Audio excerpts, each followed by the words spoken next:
Hello everyone. In this video, I'm going to show you how to create and schedule a post in Hootsuite. Over in the dashboard, press this button here that says Create a Post. It will then automatically send you over to the posting.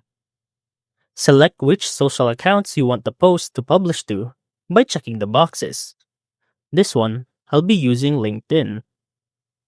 In the content field, type your text, add links, hashtags, or emojis, and attach any media like images or videos by dragging them in or using the upload option. Once your post is ready, look for Schedule for Later option.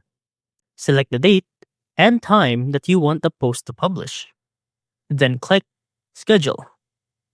The post will now appear in your planner at the time that you set, and it will be posted at that time without any inputs from you anymore. And that's how to create and schedule a post in Hootsuite.